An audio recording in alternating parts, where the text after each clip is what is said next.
one village lived a young boy called Tejas along with his widow mother.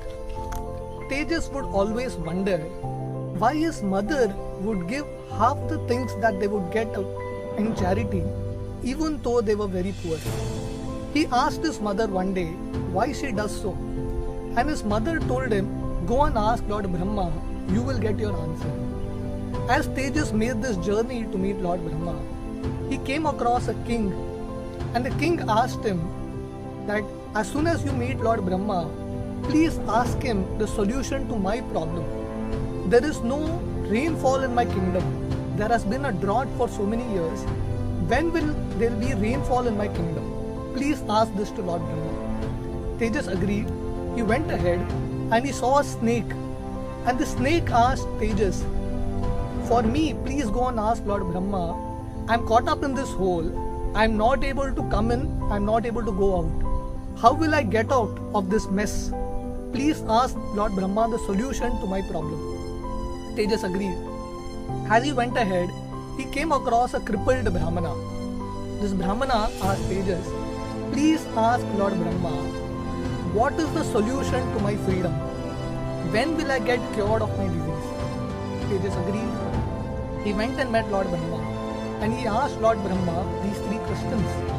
And then Brahma gave him the answers. Lord Brahma told Tejas, "Go and tell the king that the king is attached to his young daughter. As soon as the king gets his daughter married, there will be rainfall in his kingdom. The drought will disappear." Lord Brahma told Tejas, "Go and tell the snake that the snake has a jewel on its head. As soon as the snake gives away the jewel, it will achieve freedom." And then Lord Brahma told Tejas, "Go and tell the Brahmana that the Brahmana has lot of knowledge. As soon as he gives away his knowledge to someone, he will get free from his disease and he will actually be able to move around." So Tejas came back, and then Tejas told the king that as soon as you get your daughter married, there will be rainfall in your kingdom. So the king thought, whom should I get my daughter married to? This is the best person. And the king got his daughter married to Tejas. Tejas went ahead and he met the snake, and he told the snake what Lord Brahma had told him. And the snake decided to share that jewel, to give away that jewel to Tejas. And he came and met the Brahmana and told the Brahmana that as soon as you share and you give your knowledge to someone, you will achieve freedom from your disease. The Brahmana gave this valuable knowledge to Tejas.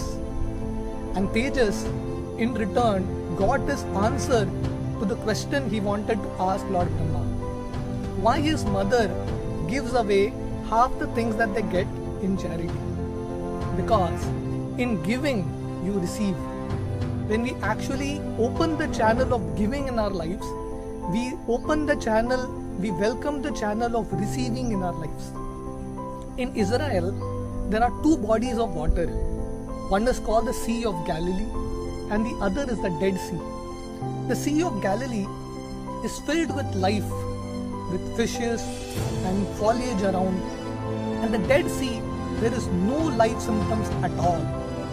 And the most interesting thing is, both the Sea of Galilee, which is alive and filled with life, and the Dead Sea, which practically has no life, both of them get water from the same source. Both of them get water from the river Jordan. So what is the difference? What makes the Sea of Galilee alive and fresh, and what makes the Dead Sea dead and without any life? The difference is, the Sea of Galilee, after it receives water from the river Jordan, also gives the water back to the river. But the Dead Sea only receives but doesn't have a channel of giving. Similarly, in all our lives, if we actually want to live life to the fullest extent, if we want to experience life and abundance, we need to open the channel of giving in life. There's a psychologist called Adam Grant. He made a very interesting study that in any organization, there are three types of people: the givers, the takers, and the matchers. Givers are those who give more to others than they take. Takers are those who take more and give less. And matchers are those who match their giving and taking. And he found out a very interesting result, that in any organization, the most successful people are the givers. So when someone actually gives to others, he receives much more in return. So this should be a principle of life, that the more we give, the more we receive. In Chinese, there is a saying, if you want to be happy for 1 hour, go to sleep. If you want to be happy for 1 day, go for a picnic. If you want to be happy for 1 month, get married. But then if you want to be happy for a lifetime, serve others, give others. We are all standing under this tree, and this tree, we are standing under the shade of this tree because someone has planted this tree selflessly. So this should be our purpose of life, to give and to plant trees under whose shade we do not plan to sit. Thank you.